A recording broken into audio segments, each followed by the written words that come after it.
Praise the Lord. இந்த நாளின் தேவ செய்தி மூலமாக உங்களோடு பேசுவதிலே நான் மிகுந்த மகிழ்ச்சி அடைகிறேன். இன்றைய தேவ வார்த்தை எரேமியா 1 உன்னை ரட்சிக்கும்படிக்கு நான் உன்னுடனே இருக்கிறேன். கிறிஸ்துவுக்குள் மிகவும் பிரியமானவர்களே, கர்த்தராகிய இயேசு கிறிஸ்துவின் நாமத்தில் உங்களுக்கே அன்பின் வாழ்த்துக்கள். எனக்கு அன்பானவர்களே, நீங்கள் ஆசீர்வதிக்கப்பட்ட ஒரு சந்ததி. தேவனுக்கு மிகவும் அன்பானவர்கள், விலையேற பெற்றவர்கள், பிரியமானவர்கள். நீங்கள் மிகவும் சிறப்பு வாய்ந்தவர்கள். அதனால்தான் தேவன் ஒவ்வொரு நாளும் உங்கள் மேல் நினைவாய் இருக்கின்றார். ஒவ்வொரு மணி நேரமும் உங்களை பார்த்து கொண்டிருக்கின்றார். ஒவ்வொரு நிமிடமும் உங்கள் மேல் அக்கறையுள்ளவராய் இருக்கின்றார். ஒவ்வொரு நொடியும் உங்களை நேசிக்கின்றார். ஆதலால் தேவன் உங்களை அற்புதத்தால் மகிழ்விக்க போகின்றார். அவருடைய தயவினால் உங்களை ஆச்சரியப்படுத்த போகின்றார். உங்களுடைய ஜெபங்களுக்கு நீங்கள் எதிர்பார்க்காத விதத்தில் பதில் கொடுத்து உங்களை சந்தோஷப்படுத்த போகின்றார். நன்மையினால் திருப்தியாக்க போகின்றார். இந்த அற்புதங்களை செய்கிற தேவன் உங்களை பார்த்துதான் சொல்கிறார், நான் உன்னை விடுவிக்கும்படி, உன்னை பாதுகாக்கும்படி, உன்னை ஆசீர்வதிக்கும்படி நான் உன்னோடு கூட இருக்கிறேன் என்று சொல்கிறார். வேதத்தில் பார்ப்பீர்களானால் யோசேப்பு தேவனை நேசித்த ஒரு மனிதன். ஆனால் அவர் தன்னுடைய சொந்த சகோதரரால் கனவு காண்கிறவன் என்றும், கனவு கண்டு தேவன் எனக்கு ஒரு பெரிய எதிர்காலத்தை வைத்திருக்கிறார் என்று உளறுகிறான் என்றும் ஏளனமாய் பேசப்பட்டார். ஆனால் அதன் மத்தியிலும் யோசேப்பு தேவனுடைய வாக்குத்தத்தங்களை நம்புகிறது நிமித்தம் அவருடைய இருதயத்தை பரவசப்படுத்தினார். தேவன் யோசேப்பினுடைய அன்பினால் கவரப்பட்டவராக யாவருக்கும் முன்பாக அவரை ஆசீர்வதித்து உயர்த்தி மேன்மைப்படுத்தினார்.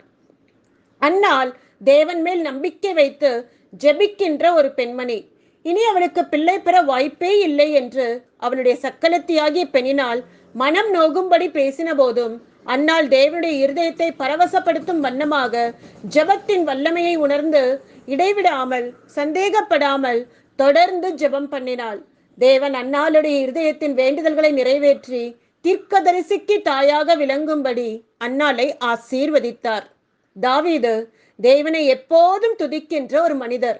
அவருடைய சகோதரர்களால் அவமானப்படுத்தப்பட்டு தாவீது ஆடு மேய்ப்பதற்குத்தான் தகுதியானவர் என்று மோசமாக நடத்தப்பட்ட போதிலும் தாவீது தேவனுடைய அன்பை சந்தேகப்படாமல், இடைவிடாமல் தேவனை துதித்து அவருடைய இருதயத்தை பரவசப்படுத்தினார். தேவன் தாவீதின் துதியினால் கவரப்பட்டவராக தாவீதை இஸ்ரவேல் தேசத்தின் சரித்திரம் புகழும் தலை சிறந்த ராஜாவாக உயர்த்தினார். என கண்பானவர்களே, இந்த தலைமுறையினரில் நாம் ஆசீர்வதிக்கப்பட்ட ஒரு சந்ததி. மற்றவர்களுடைய வாழ்க்கையை கட்டுகிறவர்களாக, ஆறுதலாக இருக்கும்படியாக, சாட்சியுள்ளவர்களாக விளங்கும்படியாக தேவனால் தெரிந்து கொள்ளப்பட்டவர்கள். தேவன் நம்மேல் எப்போதும் நினைவாய் இருக்கின்றார். நம்மேல் அக்கறையுள்ளவராக எப்போதும் நம்மோடு கூட இருக்கின்றார். நீங்கள் தனிமையில் வடிக்கின்ற கண்ணீரை அவர் அறிந்திருக்கின்றார். உங்கள் மன விருப்பங்களை அவர் அறிந்திருக்கின்றார். உங்கள் மனதில் புதைத்து வைத்திருக்கின்ற உங்களுடைய ஏக்கங்களை அவர் புரிந்திருக்கின்றார். நினைவில் கொள்ளுங்கள், உங்கள் காத்திருப்பு முடிந்துவிட்டது. நீங்கள் கண்ணீர் வடித்த நாட்கள், நீங்கள் பயந்து கவலைப்பட்டு கலங்கின காரியங்களில் ஒரு முடிவை பார்க்க போகிறீர்கள். காரணம், அவர் தன்னுடைய பிள்ளைகளுக்கு ஏதோ ஒன்றை கொடுக்க மாட்டார், எப்போதும் சிறந்ததையே கொடுப்பார். ஆதலால் பொறுமையோடு, எதிர்பார்ப்போடு காத்திருங்கள். உங்களுடைய வாழ்க்கையில் அற்புதங்கள் நடக்கின்றதை பார்ப்பீர்கள். கர்த்தர் உங்களை ஆசீர்வதிப்பாராக. எனக்கு அன்பானவர்களே, இந்த வார்த்தை உங்களுக்கு மிகுந்த ஒரு ஆறுதலாக, ஆசீர்வாதமாக இருக்கும் என்று நம்புகிறேன். சூழ்நிலைகள் மாறலாம், மனிதர்கள் மாறலாம், ஆனால் வாக்கு கொடுத்த தேவன் உன்னோடு கூட இருக்கிறேன், உன்னை ரட்சிக்கும்படி உன்னோடு கூட இருக்கிறேன் என்று சொன்ன தேவன் அவர் மாறாதவராயிருக்கிறார். அதனால் சோர்ந்து போக வேண்டாம், தைரியம் கொள்ளுங்கள், நம்பிக்கையோடு இருங்கள். மகிமையான ஒரு எதிர்காலம் உங்களுக்கு முன்பாக இருக்கிறது. அவர் உங்களை ஆசீர்வதிக்க, விடுவிக்க, நன்மையால் திருப்தி அடைய செய்ய நினைத்திருக்கும் போது யார் அதை தடுத்து நிறுத்த முடியும்? யார் அதை தடுக்க முடியும்? அதனால் தைரியம் கொள்ளுங்கள். மகிமை தேவன் மகிமையான நாட்களை உங்களுக்கு முன்பாக வைத்திருக்கிறார். நாம் ஜெபம் செய்வோமா? கண்களை மூடி ஜெபம் செய்வோம்.